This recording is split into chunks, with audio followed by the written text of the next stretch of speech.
ပေါ့ဗျာနော်တရားစွဲခံတာတရားစွဲခံတာမှုမှာရှင်ဆိုင်ရတဲ့အခြေအနေလေးတွေကိုကျွန်တော်သိသလောက်ပေါ့ဗျာနော်ကျွန်တော်မြင်သမျှကျွန်တော်သုံးသပ်ကြည့်ချင်ပါတယ်အဲ့တော့အခုကျွန်တော်တို့သိထားမှာပါလဲဆိုတော့နိုင်ငံတော်ကိုတရားစွဲတာနော်နိုင်ငံကိုတရားစွဲတဲ့အတွက်ကြောင့်မို့လို့အစိုးရလည်းပါတယ်ပြည်သူလည်းပါတယ်တနိုင်ငံလုံးပါပါတယ်နော်အဲ့တော့ဘာကြောင့်လဲဆိုတော့ဒါကနိုင်ငံတော်အဆင့်ကနေပြီးတော့ဘယ်လိုခေါ်မလဲကျွန်တော်တို့ဥပဒေကြောင်းရတော့၎င်းပေါ့ဗျာနော်စနစ်တကျနဲ့လူမျိုးလုံးတက်ဖြတ်ပါတယ်ဆိုတော့တရားစွဲမှုဖြစ်တယ်အဲ့တော့နိုင်ငံတော်ဆိုတာပါလဲနိုင်ငံတော်ဆိုတာနိုင်ငံတော်အုပ်ချုပ်တဲ့အစိုးရနိုင်ငံတော်အုပ်ချုပ်တဲ့အစိုးရမှာနိုင်ငံတော်ရဲ့အချုပ်အခြာအာဏာရှိတယ်ဒီအချုပ်အခြာအာဏာရဲ့ပိုင်ရှင်ကခင်ဗျားတို့ပြည်သူတွေခင်ဗျားတို့ပြည်သူတွေပိုင်တဲ့အချုပ်အခြာအာဏာကိုနော်အဲ့ဒီ2008အခြေခံဥပဒေရဆိုလို့ရှိရင်တော့2008အခြေခံဥပဒေကနိုင်ငံတော်ရဲ့အချုပ်အခြာအာဏာဟာအစိုးရစီရောက်သွားပြီအစိုးရစီရောက်တော့ခင်ဗျားတို့ပေးတဲ့ mandate နဲ့ခင်ဗျားတို့ပေးတဲ့အချုပ်အခြာအာဏာနဲ့နော်နိုင်ငံတော်ရဲ့အစိုးရဟာကျွန်တော်တို့ဒီရိုဟင်ဂျာတွေပေါ်ပေါ့ရိုဟင်ဂျာတွေပေါ်မှာကျွန်တော်တို့ဒီရိုဟင်ဂျာဘင်္ဂါလီပေါ့ဗျာနော်ဒီလူမျိုးလုံးတက်ဖြတ်ပါလဲဆိုပြီးတော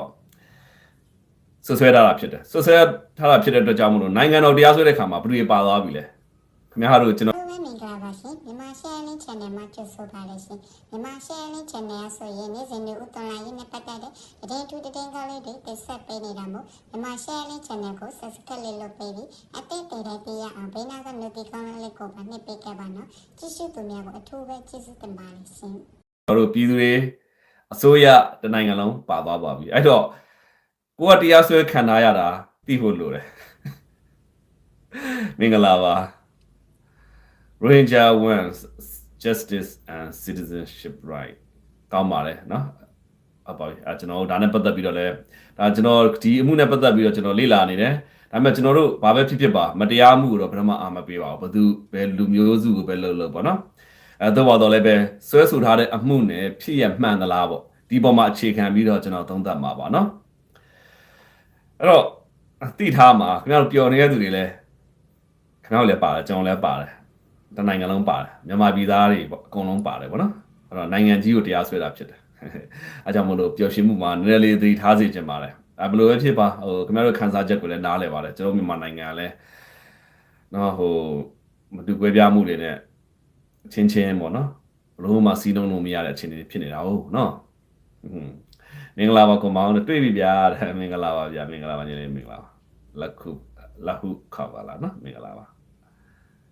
ရိုဟင်ဂျာမဟုတ်ပါဘူးတဲ့ဘင်္ဂါလီလူမျိုးပါတဲ့ခက်ပါတယ်ကျွန်တော်လည်းဘယ်လိုခေါ်မလဲဆိုတော့ပြောရတော့ခက်ခဲပါတယ်နော်အဲ့တော့ရိုဟင်ဂျာကိုကျွန်တော်ကအခုတရားစွဲထားတဲ့ပုံစံတိုင်းပေါ့ဗျာနော်ကျွန်တော်ခေါ်ပေါ်သုံးနှုံးတာပါဒါပေမဲ့လည်းရိုဟင်ဂျာဆိုတဲ့သုံးနှုံးကိုကျွန်တော်မြန်မာပြည်မှာတော်တော်လေးပေါ့ကန့်ကွက်တဲ့သူတွေတော်တော်များပါတယ်အဲ့တော့ကျွန်တော်ကိုယ်တိုင်လည်းသုံးရနှုံးကပြောဆိုရတာနည်းနည်းလေးအကျက်ရိုက်စေတဲ့အခြေအနေမျိုးရှိပါတယ်ဗျာသိလားကိုမောင်ရေးတဲ့ကျမတို့ပြည်သူတွေအနေနဲ့ပိုင်ဆိုင်တာဆိုတာဘာမှမရှိတဲ့အတွက်ကြောင့်မို့လို့ဝမ်းလည်းမနေပါဘူးရှင်တဲ့နားလည်ပါတယ်ဗျာခန်းစားချက်တွေအကုန်လုံးအဲ့တော့နိုင်ငံကိုတရားစွဲခံတာဖြစ်တဲ့အတွက်ကြောင့်မို့လို့တော့နည်းနည်းလေးတော့သတိလေးနဲ့ပြောစီချင်ပါတယ်နော်အဲ့တော့အခုဒီတစ်ခေါက်ကကျွန်တော်ပြီးအခုတရားစွဲခံရတဲ့မြန်မာနိုင်ငံအခြေအနေပေါ့နော်ဂမ်ဘီယာမှာရင်ဆိုင်နေတဲ့အခြေအနေဟာကျန်တဲ့ခောက်တွေနဲ့မတူဘူးကြောကောအောင်ခံမဲ့အခြေအနေလို့ကျွန်တော်ရေးခဲ့ပါတယ်ကျွန်တော်ပြောခဲ့ပါတယ်နော်အဲ့တော့ဘာကြောင့်လဲဆိုတော့နိုင်ငံကြီး17နိုင်ငံဝင်ရောက်ပြီးတော့ဂမ်ဘီယာဘက်ကနေပြီးပူးပေါင်းတယ်ပူးပေါင်းပြီးတော့အခုတရားရုံးကိုဖိအားပေးတဲ့ပုံစံမျိုးတွေရှိတယ်နော်တရားရုံးလူမှုဖိအားပေါ့ဗျာတန်တမန်ရေးဖိအားတွေပေးနေတဲ့ပုံစံတွေရှိတယ်အဲ့တော့အခုကျွန်တော်ဒီအမှုသွားမှုလာတွေကျွန်တော်နိုင်သလောက်ပေါ့နော်ကျွန်တော်အမြင်ရကျွန်တော်လေ့လာကြည့်တဲ့အခါမှာကျွန်တော်မြန်မာပြည်ကလူမျိုးလုံးတပ်ဖြတ်မှုကတော့မမြောက်ဘူးဗျလူမျိုးလုံးတပ်ဖြတ်မှုမမြောက်တာကိုမြောက်အောင်လို့ကိုအတင်းပေါ့ဗျာနော်လုံထုံးလုံနည်းတွေပြောင်းလဲလိုက်တာတကြောင်ပြီးတော့ဥပဒေရေးရမှာလဲဖိအားပေးနေတာတကြောင်ပေါ့နော်အကြောင်းမျိုးကျွန်တော်တို့တွေ့နေရတယ်အဲ့တော့ဒီတရားသူကြီးတွေအနေနဲ့အရင်တုန်းကပေါ့နော်ဒီအရင်တုန်းကလည်းရှိခဲ့ပါလူမျိုးလုံးတပ်ဖြတ်မှုတွေရှိခဲ့တယ်အဲ့ဒီအရင်တုန်းကပုံစံတိုင်းစစ်ဆေးမယ်ကြားနာမယ်ဟိဆိုလို့ရှိရင်တော့မြန်မာနိုင်ငံကျွန်တော်အမြင်ရဆိုလို့ရှိရင်တော့လုံးဝလူမျိုးလုံးတပ်ဖြတ်မှုကမမြောက်ပါဘူးမြန်မာနိုင်ငံလုံးဝရင်ကော့ပြီးပြန်ထွက်လာနိုင်မှာပါကျွန်တော်ပြောခဲ့သလိုပေါ့ကြောကော့ပြီးတော့ခံရမလားကြောကော့အောင်ခံရမလားပေါ့ဗျာနော်ရင်ကော့ပြီးတော့ပဲထွက်လာမလားဆိုတော့ အဲ့ဒါကိုကျွန်တော်မေးခဲ့တယ်လို့ပြောခဲ့တယ်လို့ဗျာနော်ကျွန်တော်လည်းယုံကြည်ခဲ့ပါတယ်ရင်ကော့ပြီးတော့ပြန်ထွက်လာနိုင်မယ်လို့ကျွန်တော်မျှော်လင့်နေခဲ့ပါကိုယ်နိုင်ငံအတွက်ပဲဗျာနော်အဲ့တော့ရင်ကော့ပြီးပြန်ထွက်လာနိုင်ဖို့ကြတော့လေရှေ့ရိုးပုံစံတိုင်းပေါ့ဗျာနော်စစ်ဆေးကြားနာမယ်ဟိဆိုလို့ရှိရင်တော့မြန်မာရင်ကော့ပြီးပြန်ထွက်လာနိုင်မှာလုံးဝသိချပါတယ်အခုလက်ရှိအခြေအနေမှာတော့အားကြောင့်မလို့အခုကျွန်တော်ခေါင်းစဉ်လေးတိုင်းပေါ့ဗျာနော်ဥမင်းအွန်လိုင်းဝစ်မလဲပါစေနဲ့ဆိုတာအလကားပြောတာအလကားရေးတာမဟုတ်ပါဘူးဘာကြောင့်လဲဆိုတော့အခုမြန်မာနိုင်ငံကိုဆွဲထားတဲ့ပုံမှန်တွေပေါ့ပုံမှန်မှာကကြာပါလဲဆိုလို့ရှိရင် Geneva Convention ဖြစ်ပါ sorry Genocide Convention ပေါ့အဲ့ဒီမှာပုံမှန်နှစ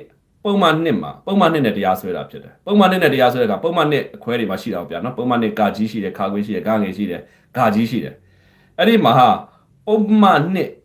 ဂငယ်ဘက်ကိုမရောက်အောင်တစ်ဖက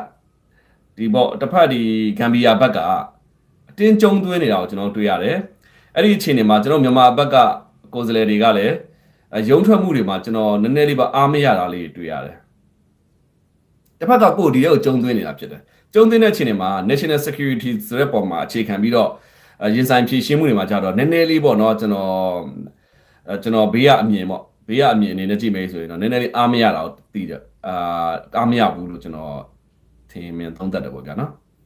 ်ဘာကြောင့်လဲဆိုတော့အခုလက်ရှိအခြေအနေကကျွန်တော်ကဒီကိစ္စဖြစ်သွားပြီတဲ့အတွက်ကြောင့်မို့လို့ကျွန်တော်ကတစ်ခုမှတစ်ခုတော့ယူရတော့မယ်ဆိုတော့ကျွန်တော် genocide ဆိုတဲ့အပြစ်ကိုယူမလားဒါမှမဟုတ်လို့ရှိရင်နောက်ထပ်ကျွန်တော်တို့ဒီစစ်ရာဇဝတ်မှုဆိုတဲ့ဒီပေါ့ war crime ဒါမှမဟုတ်လို့ရှိရင်လည်း forced removal ဆိုတဲ့ဒီပေါ့လူမျိုးစုတစုကိုဒီနေရာကနေပြီးတော့ရှင်းလင်းခြင်းပေါ့နော်ရှင်းလင်းခြင်းနဲ့လူမျိုးသုံးတပ်ဖြတ်ခြင်းဆိုတာမတူဘူးလူမျိုးတပ်ဖြတ်ဆိုတာဒီလူမျိုးစုတစုကိုလုံးဝဘယ်လိုခေါ်မလဲဆိုဆက်လက်ရှင်သန်လို့မရတော့အောင်နီလန်ပေါင်းစုံနဲ့လူမျိုးစုတစ်ခုလုံးကိုသုံးသွားအောင်လုပ်လိုက်တာနောက်တစ်ခုကကြာ forced removal ဆိုတာကလူမျိုးစုတစ်စုကိုဒီနေရာကနေပြီးတော့ခိတ္တရှင်းလင်းတဲ့ပုံစံမျိုးဒါလည်းအမှုတော့မမြောက်တယ်ဒါပေမဲ့ genocide တော့မမြောက်ဘူး genocide မမြောက်တဲ့အတွက်ကြောင့်မို့လို့အခုတရားစွဲဆိုမှုမှာဒီ genocide ကိုရှောင်ရှားနိုင်မယ်ဟဲ့ဆိုလို့ရှိရင်တော့ကိုရီးယားရင်ကော့ပြီးထွက်လာနိုင်မှာဖြစ်တယ်အဲ့တော့ကျွန်တော်တို့ကတစ်ခုမှတစ်ခုတော့ယူရတော့မှာဖြစ်တယ်အဲ့တော့တစ်ဖက်ကဆောင်းကျွန်တော်ပြောသလိုဥမင်းအွန်လိုင်းဝင့်မလဲပါတယ်ဆိုတဲ့ဆိုတာကဘယ်လိုခေါ်မလဲဆိုတော့တရားရုံးရဲ့အမှုတစ်ခုမှာပေါ့ဗျာနော်ဥပဒေပုံမှန်တွေကတတ်မှတ်ထားပြီးသားဒီပုံမှန်တွေကိုအဓိပ္ပာယ်ဖွင့်ဆိုတဲ့နေရာမှာတစ်ဖက်ကိုအားပေးတော့နော်တစ်ဖက်ကိုအားပေးတော့ဘယ်လိုခေါ်မလဲဒီအဓိပ္ပာယ်ဖွင့်ဆိုမျိုးတွေမဖြစ်ဖို့တော့လိုတယ်အခုမြန်မာအနေနဲ့ကဖြစ်ရအခင်းချင်း local dynamic တွေပေါ့နော် regional dynamic တွေအကုန်လုံးကိုကြည့်လိုက်တဲ့အခါမှာလူမျိုးလုံးတပ်ဖြတ်မှုကဘလို့မှမမြောက်ဘူးမမြောက်တဲ့အတွက်ကြောင့်မို့နိုင်ငံကြီးတွေကခုံဝင်လာပြီးတော့ဒီလူမျိုးတပ်ဖြတ်မှုမြောက်အောင်လို့ကိုဒီပေါ့ပုံမှန်နှစ်ဘယ်လိုခေါ်မလဲဆိုရှင်ကာကြီးခါဝေဂငယ်ပေါ့ဂငယ်ကိုဘယ်လိုခေါ်မလဲဒီကျုံသွင်းနေတာဖြစ်တယ်ကျုံသွင်းလိုက်မယ်ဟဲ့ဆိုလို့ရှိရင်အဲ့အကျယ်ပြန့်စွာနဲ့ဒီပုံမှန်ဘယ်လိုခေါ်မလဲဒီပုံမှန်ကိုသာပေါ့နော်ဂငယ်ကိုသာကြပြလေးအဓိပ္ပာယ်ဖွင့်ဆိုမယ်ဆိုလို့ရှိရင်ကျွန်တော်မြန်မာပြည်ကလုံးဝညှိတယ်လုံးဝမလွတ်တဲ့အခြေအနေမျိုးတွေရှိတယ်အဲ့တော့ဘယ်လိုခေါ်မလဲဆိုတော့ကြပြအဓိပ္ပာယ်ဖွင့်ဆိုပြီးတော့တစ်ဖက်ပေါ့နော်ဂမ်ဘီယာနဲ့ဒီနိုင်ငံကြီး17နိုင်ငံကဟလာအကြိုက်အဓိပ္ပာယ်ပေါ်သွားမလားဒါမှမဟုတ်လို့ရှိရင်လည်းအဲကြောင့်မို့ဥမင်းအွန်လိုင်းလက်ဒီလိုပေါ့သူအခြေခံဥပဒေဂိုင်းထားတဲ့အခြေခံဥပဒေဂိုင်းဒီပုံမှန်ကဒီလိုဖြစ်တဲ့အတွက်ကြောင့်မို့လို့ငါလုပ်ရရပါတယ်ဆိုတဲ့ပုံစံမျိုးဆိုလို့ရှိရင်ဒါဝိလေမှုတစ်ခုလို့ပြောလို့ရတာပေါ့ဗျာနော်။ဘာကြောင့်လဲဒီပုံမှန်ကဒီလိုရှိတယ်။နောက်ရှိအခြေခံဥပဒေသူ့လက်ထဲမှာဟုတ်နော်။သူ့လက်ထဲမှာဖြစ်တဲ့ကြောင့်ဒီပုံမှန်အရဒီလိုဖြစ်တဲ့ကြောင့်ငါယာယီသမရယူလို့ရတယ်။ဒီပုံမှန်ကြောင့်ဒီလူက62ရယာတုပြုတ်တယ်။ယာတုပြုတ်တဲ့အတွက်ကြောင့်မို့လို့ကာလုံငါတို့ခေါ်ပိုင်မှုရှိတယ်ဆိုတဲ့ပုံစံမျိုးပေါ့။ဥပဒေကကိုယ့်လက်ထဲမှာရှိတယ်ကိုအားတာတယ်ကိုအင်အားတွေရှိတယ်ဆိုပြီးတော့ကိုလိုသလိုနော်ကိုယ့်ရဲ့နိုင်ငံရေးကိုအားပေးအားမြောက်လုပ်မဲ့ပုံစံမျိုးတွေအတိတ်ပဲဖွဲ့ဆိုပြီးတော့အခုနိုင်ငံနဲ့ခေါင်းကြီးပိုင်းမှာเนาะဟိုဥပဒေရေးရာနဲ့နိုင်ငံရေးပိုင်းမှာထင်တိုင်းကျဲတဲ့ပုံစံမျိုးတွေဂမ်ဘီယာမှာကျွန်တော်တို့ဆက်မမြင်ကြပါဘူးအဲ့တော့ဂမ်ဘီယာမှာလည်းအခုပုံမှန်နှစ်ဂငယ်ရဆိုလို့ရှိရင်မြန်မာကသူတို့ဘက်ကိုပေါ့နော်ဇောင်းပေးတော့အဓိပ္ပာယ်ဖွင့်ဆိုမှုဆိုလို့ရှိရင်မြန်မာအနေနဲ့ကတော်ကြီးကိုယုံထွက်ရမယ့်အခြေအနေမျိုးရှိပါတယ်ခင်ဗျာနော်ဒီကောက်ပွဲကဘယ်သူနိုင်မထင်လဲဒါနဲ့ပတ်သက်ပြီးလည်းကျွန်တော်ပြောပါမယ်နော်ခဏလေးအဲ့တော့အခုပေါ့ဗျာနော်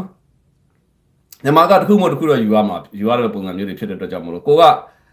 လူမျိုးလုံးတပ်ဖြတ်မှုဆိုတာယူလုံးဝမယူမှရမယ်နော်အဲ့တော့လူမျိုးတပ်ဖြတ်မှုကိုမယူဘူးဆိုလို့ရှိရင် အဓိကကိုကအခုပုံမှန်နှစ်ကငယ်ရဆိုလို့ရှိရင် तू ကဘယ်လိုခေါ်မလဲဆိုလို့ရှိရင်လူမျိုးစုတစုကိုရည်ရွယ်ချက်ရှိနဲ့တေးသေးချာတွက်ချက်ပြီးတော့နော်တွက်ချက်ပြီးတော့သူတို့လူမျိုးရှင်တန်လို့မရအောင်နော်ရှင်တန်လို့မရအောင်အစားအသောက်တွေပေါ့အစားအသောက်တွေကိုဖျက်လက်ခြင်းနော်စေဝါတွေကိုစေဝါကုသခွင့်မပေးခြင်းစသဖြင့်ပေါ့ဗျာနော်သူတို့လူမျိုးတွေဘလို့မှရှင်တန်လို့မရအောင်နောက်တစ်ခုကဒေတာတစ်ခုတည်းကိုနောက်တဲ့မျိုးဆက်တွေပြန့်ပွားလို့မရတော့အောင်လို့ကိုတိမ့်သွင်းလိုက်ခြင်းပေါ့အဲ့တော့ကို ID ပေါ့ UN ရဲ့အချက်လက်တွေဖြစ်တဲ့အချက်လက်တွေရှိခဲ့တာဟုတ်အချက်လက်တွေရှိခဲ့ဆိုတော့ရွာတွေမိရှုတယ်ရွာတွေမိရှုပြီးဆိုတော့သူနေစရာမရှိတော့ဘူးနေစရာမရှိရင်ဒီပေါ့ဒီရိုဟင်ဂျာမွတ်စလင်တွေကဘယ်ကိုသွားမလဲဘယ်ကိုသွားမယ်ဆိုလို့ရှိရင်ဒုက္ခသည်စခန်းသွားဒုက္ခသည်စခန်းတွေကသူတို့အနာဂတ်ကမရှိတော့ဘူးအနာဂတ်ကမရှိတဲ့အတွက်ကြောင့်မို့လို့ဒီလိုမျိုးသုံးသပ်မယ်ဆိုလို့ရှိရင်ဒါဟုတ်တယ်ကျွန်တော်တို့ပုံမှန်ကြင်ပြန့်ပေါ့အတိတ်ပဲဖွင့်ဆိုမယ်ဆိုလို့ရှိရင်တော့သူတို့ဆွဲချက်ကတော်တော်ယုံထွက်ဖို့အခြေအနေတွေရှိတယ်နော်မိရှုမှုပြီးသွားလို့ရှိရင်သူတို့တွေကိုနေရက်ကနေမောင်းထုတ်မှုပြီးလို့ရှိရင်ဒုက္ခသည်စခန်းတွေကိုသွေးမှုပြီးသွားလို့ရှိရင်တော့တပ်ဖြတ်မှုစသဖြင့်ပေါ့ဒါမျိုးတွေဆိုလို့ရှိရင်တော့ကျွန်တော်ဒါပုံမှန်နှစ်ကငယ်ရအကျုံးဝင်နေပြီဖြစ်တယ်